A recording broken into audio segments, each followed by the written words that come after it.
Everything started about a week earlier, when Eleanor Vance spotted something moving on her porch.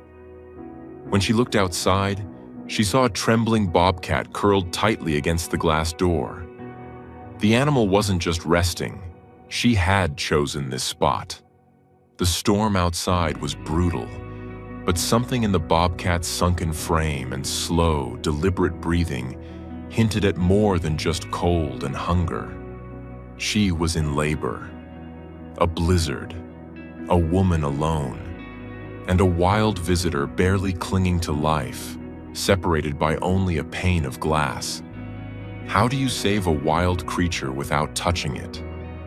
And what happens when the most dangerous guest you've ever had becomes the only thing that matters?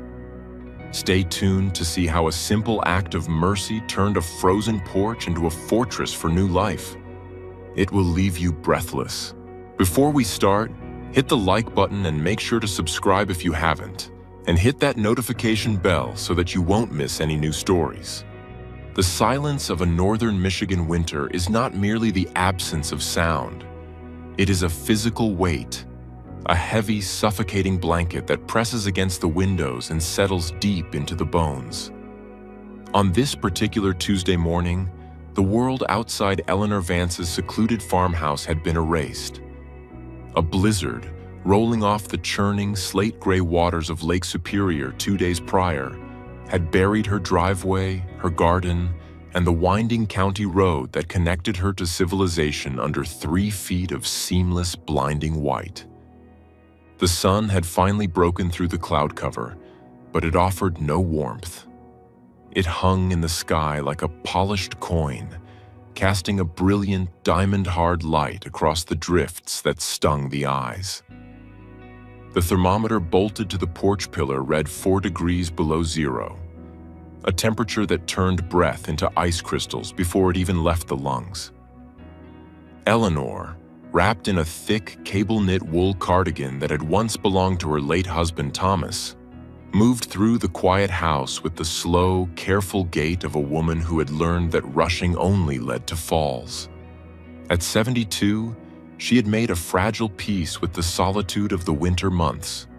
Her children, a son in the scorched heat of Arizona and a daughter in the humid bustle of Florida, worried constantly about her being up here alone in the frozen tundra. They urged her to sell, to move south, to be sensible. They spoke of retirement communities with heated pools and bingo nights. But Eleanor loved the white silence. It felt clean. It felt like a pause button on a world that moved too fast. It was a time for reflection, for reading the stack of books by her bedside, and for remembering. She carried her steaming mug of Earl Grey tea toward the sliding glass doors at the back of the house. This was her morning ritual, checking the bird feeders to ensure the cardinals, with their shocking red plumage, and the hardy little chickadees could still access the seeds despite the snow. The deck was usually her viewing platform, a wide expanse of cedar planks that overlooked the dense, tangled pine forest bordering her property. Today, the deck was a moonscape of drifted snow. The wind had sculpted ridges and valleys against the railing, creating alien geometries. Eleanor reached for the handle to slide the door open, intending to toss a scoop of sunflower seeds onto the railing. Her hand stopped in midair. Her breath hitched. There was a disruption in the pristine white. In the far corner of the porch, sheltered by the overhang of the roof and the cedar wall of the house, the snow had been packed down into a crude depression. A shape lay there, dark, matted, and curled into a tight, shivering ball. Eleanor squinted, adjusting her bifocals on the bridge of her nose. It looked like a dog at first, perhaps a neighbor's hound that had lost its scent trail in the storm. But as she leaned closer to the glass, the shape shifted. A head rose from the warmth of the curled body. It was broad and blocky, framed by a ruff of fur that looked like the trim of a parka hood. The ears were tipped with distinctive tall black tufts that twitched independently, scanning for the sound of danger. The eyes, narrowing against the glare of the snow off the glass, were a piercing, luminous amber. It was a bobcat, and she was shaking violently. The animal didn't look like the powerful, elusive predators Eleanor had seen in nature documentaries, or in the fleeting glimpses she'd caught over 40 years of living in the woods. She looked pathetic. Her tawny coat, usually thick and water-resistant, was clumped with ice and matted with burrs. She was pressed so tightly against the glass door that Eleanor could see the condensation of her breath fogging the pain from the outside, a rhythmic cloud of desperation. Fear pricked at the back of Eleanor's neck. This was a wild animal, a creature of tooth and claw. But it was quickly overwhelmed by a profound, aching wave of pity. The temperature was deadly. The animal had sought the only source of heat she could find, the meager warmth leaking through the double-paned glass of Eleanor's living room. "Oh, you poor thing," Eleanor whispered, the sound of her voice startlingly loud in the quiet room. The bobcat's ears flattened instantly against her skull. She hissed, a sound that was less a threat and more a gasp of exhaustion, revealing pink gums and sharp white teeth. But she didn't run. She couldn't run. The snow in the yard was too deep, the crust too thin to support her weight, and her energy reserves were clearly depleted. Eleanor stepped back slowly, raising her hands to show she meant no harm. She retreated to the kitchen table, pulling out a chair to sit and watch. The standoff had begun, framed by the brutal, sparkling beauty of the winter morning. For the next 3 days, the mercury did not rise above single digits. The wind howled through the eaves, rattling the gutters, but the bobcat did not leave. Eleanor named her Winter. It seemed appropriate. The cat was an embodiment of the season, beautiful, dangerous, and currently harsh. By the second afternoon, Eleanor realized the situation was more complex than a simple shelter from the storm. The bobcat wasn't just resting. She was guarding her position with a desperation that bordered on mania. When Eleanor tried to crack the door to toss out a piece of raw chicken, against her better judgment, knowing the golden rule of do not feed wildlife, but unable to watch the creature starve, the bobcat had swiped at the air with lightning speed, her claws hooking into the screen mesh with a metallic shh sound. Eleanor had retreated, heart hammering against her ribs. She went to her laptop, her fingers trembling slightly as she typed. She began to research, diving into the rabbit hole of zoology. She typed bobcat behavior winter and bobcat denning habits into the search bar. She read articles from the Department of Natural Resources and university studies. The results confirmed a suspicion that had been growing in the back of her mind as she watched the heavy, labored breathing of the animal. Bobcats usually gave birth in late spring, around May. But the articles noted that weather patterns, food abundance, and individual biology could shift timelines. The animal's midsection was distended, her movements heavy and uncomfortable. She wasn't just hiding from the cold. She was in the early stages of labor, or at least seeking a den. "You picked a heck of a place, Mama," Eleanor muttered, looking at the feline through the safety of the glass. On a wooden deck in the middle of a freeze. The realization shifted Eleanor's mindset from passive observer to active protector. If that cat was pregnant, she was vulnerable. If she was vulnerable, she might be dangerous if provoked, but she was also in desperate need of stability.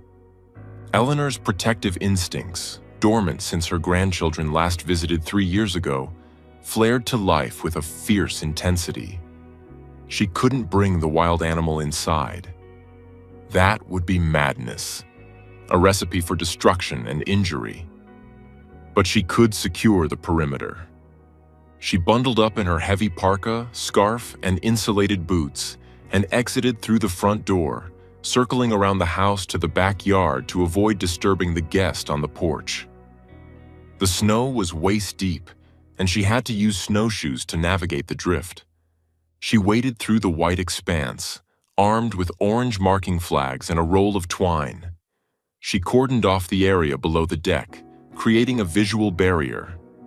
She marched to the driveway, which the plow had finally cleared, and placed a hand-painted sign on a sawhorse at the entrance. Wildlife rescue in progress.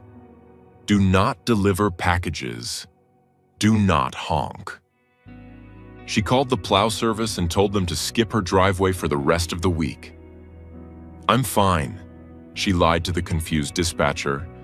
I just want the peace and quiet. I have enough supplies. Back inside, she established a routine. She minimized her movements in the living room. She kept the television off, living in a library-like silence. She moved her reading chair to the far wall where she could see the porch but wouldn't loom over the glass. She placed a heated reptile mat, a remnant from her grandson's gecko phase that she had found in the attic, against the bottom of the glass door on the inside. The heat would transfer through the glass, radiating just a little bit of extra warmth to the spot where the bobcat lay. It worked. Within an hour of plugging it in, winter had shifted. She pressed her back directly against the warm spot on the glass. She stopped shivering. She looked at Eleanor, her eyes half closed, the hiss replaced by a weary vigilance. There was a strange, silent intimacy in it. Eleanor, sitting in her armchair with a book she wasn't reading, and the wild predator separated by an inch of transparency, both of them waiting out the cold. Eleanor poured herself another cup of tea and toasted the glass. Here's to us, Winter, two old girls trying to stay warm. A week after winter's arrival, the weather turned from cold to catastrophic. The weather radio in the kitchen shrieked a warning.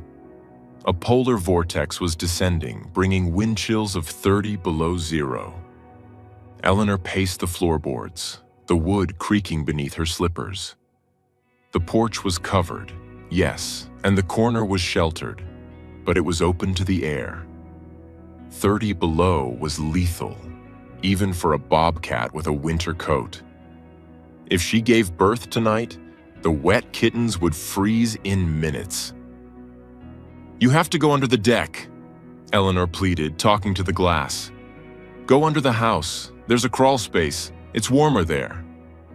But Winter refused to move.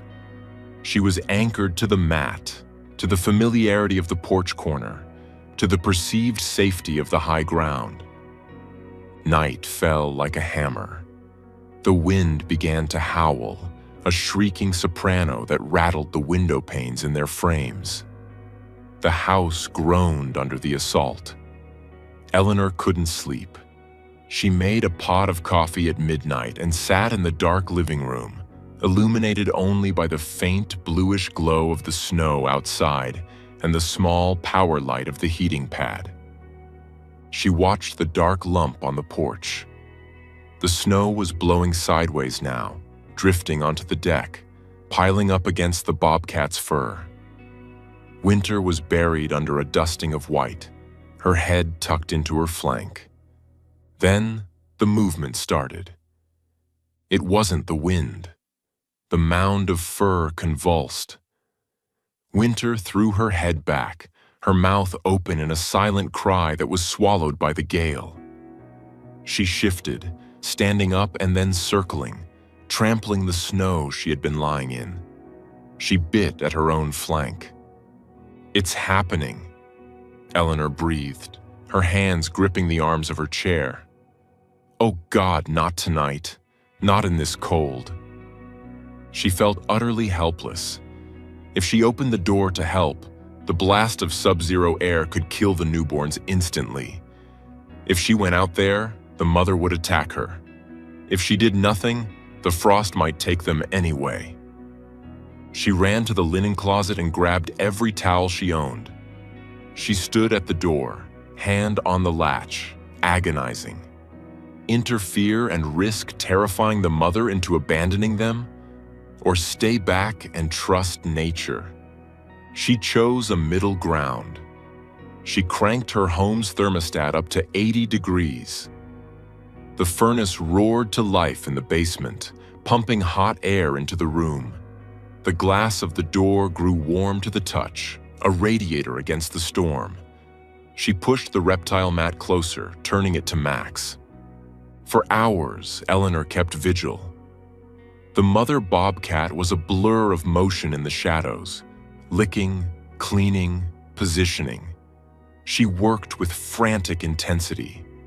The wind screamed, trying to steal the heat of the new lives. But the mother was a barrier of fur and muscle, a living shield. Around 3 a.m., Eleanor saw winter settle. She curled into a tight C shape, her back to the wind, her body forming a cave around her midsection. Eleanor dared not move. She sat in the dark, praying to a God she hadn't spoken to in years, asking for a small mercy in the middle of the frozen night. By 4 a.m., the wind died down. The world returned to that heavy, ringing silence. Eleanor crept to the window on her hands and knees. The mother was lying on her side now. Tucked into the curve of her belly, shielded from the biting air by her legs and tail, were tiny, dark shapes. They were moving. Eleanor slumped against the wall, tears of exhaustion and relief running down her face.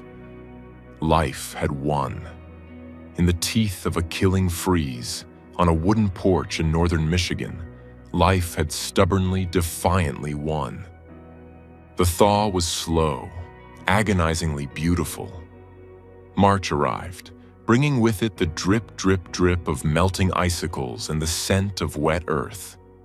The snow on the porch receded, revealing the gray painted wood beneath.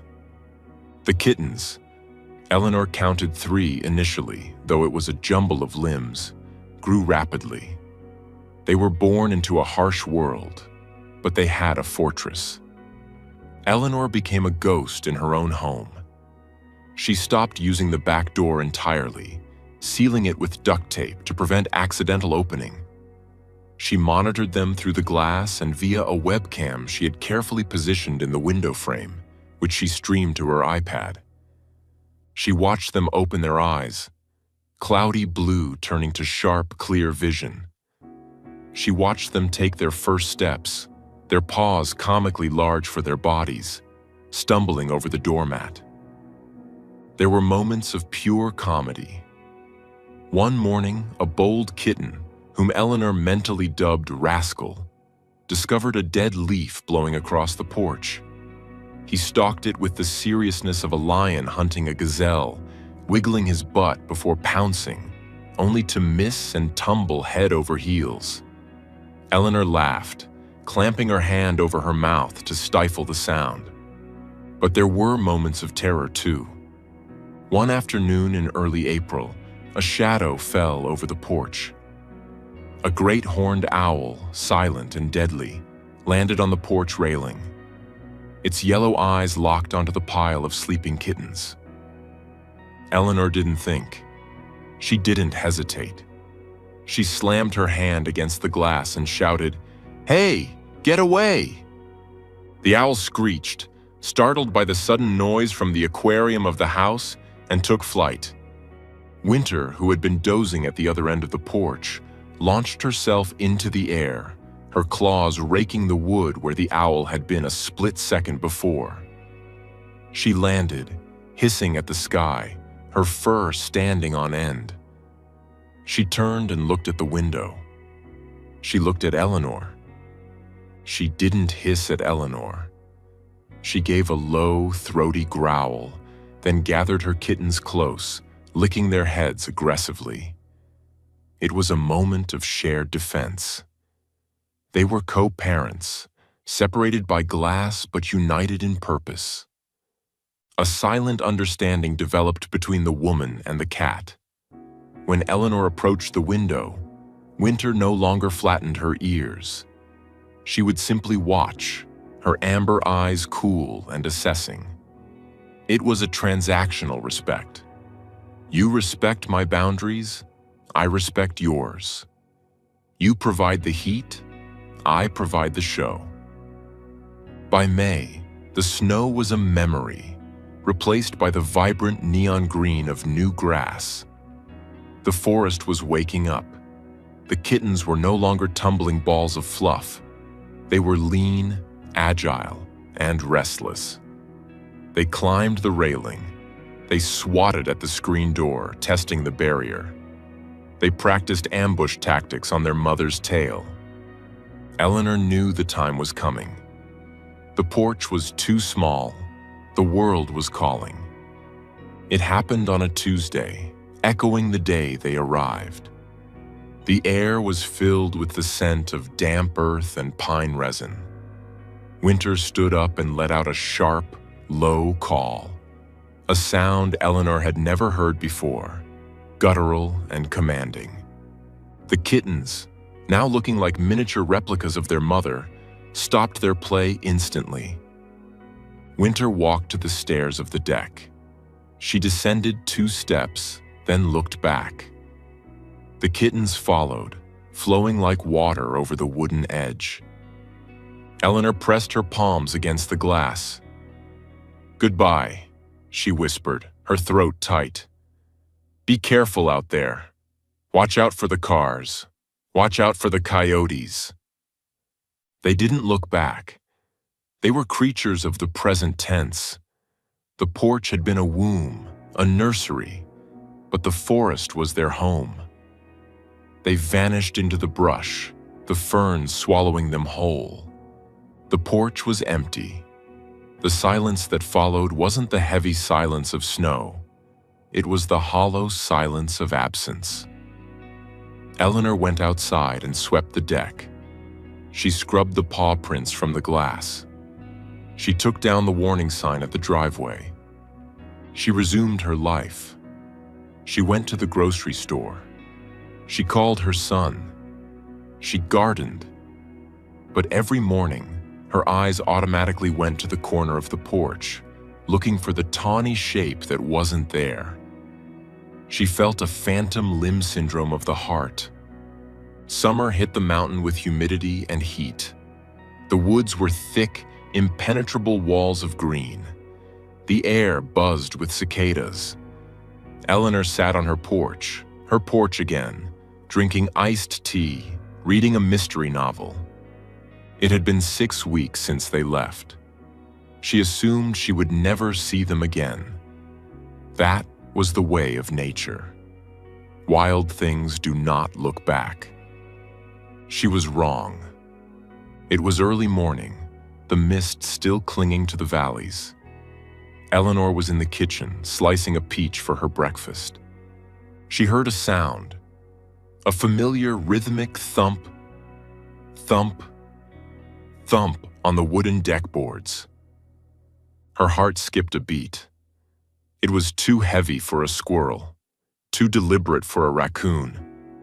She moved to the glass door, her pulse quickening.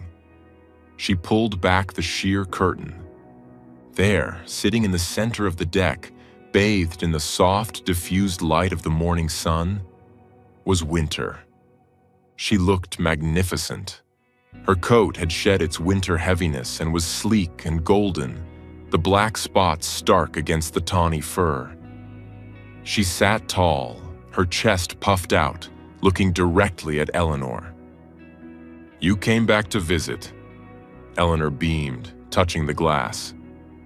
"Hello, beautiful." But Winter didn't just sit. She chuffed, turning her head toward the stairs. Then, they started coming. Eleanor expected the 3 kittens she had watched grow up. She expected to see the teenagers, lanky and awkward. But what came up the stairs was a crowd. First 1, then 2, then 3.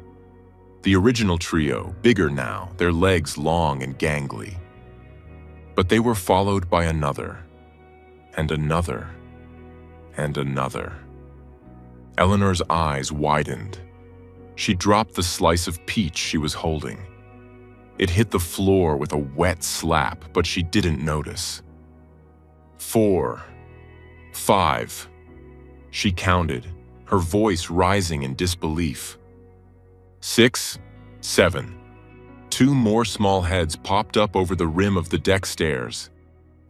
Eleanor grabbed the counter for support. 7? She whispered. Impossible. A typical bobcat litter was 2 to 4 kittens. 7 was a biological anomaly. It was a super litter. It was a number that defied the statistics of survival in the wild. The kittens? No, they were young cats now. Swarmed the deck. The 4 new ones were slightly smaller, perhaps runts that had caught up. Or perhaps Winter had done the unthinkable and adopted orphans from another female. But they all moved as one unit, a single spotted tribe. They were everywhere. They sniffed the chairs. They jumped onto the railing. They wrestled on the doormat. It was a sea of spots and twitching ears. Eleanor stared at the spectacle. 7 lives. 7 mouths to feed. 7 vulnerable creatures that Winter had successfully navigated through the dangers of the forest, through coyotes, owls, cars, and starvation, to bring them to this point. The mother, the Duchess of the Woods, sat in the middle of the storm of fur, calm and anchored. She looked at Eleanor. The gaze was profound. It wasn't the needy look of a stray cat wanting food. It wasn't the fearful look of a prey animal. It was a look of pride. It was a deliberate presentation. See? Her amber eyes seemed to say. See what I did? See what we survived? It was a showing of the bands. Winter had brought them back to the safe place. Perhaps she was showing the kittens where they had been born, imprinting the location of safety onto their maps. Or perhaps, in some way that science couldn't explain, she was showing the human who had guarded them that her efforts had mattered. Eleanor unlocked the door. She didn't open it. She wasn't foolish. But she unlocked it, removing the barrier of the latch. She slid the glass open just a crack, the screen still in place. The sounds of the porch washed over her. The purring was a low-frequency rumble that vibrated in the floorboards. The chirps and mews were a chaotic music. One of the smaller kittens, one of the new 4, walked up to the screen. He sniffed the metal mesh, his whiskers twitching. He looked at Eleanor, tilting his head.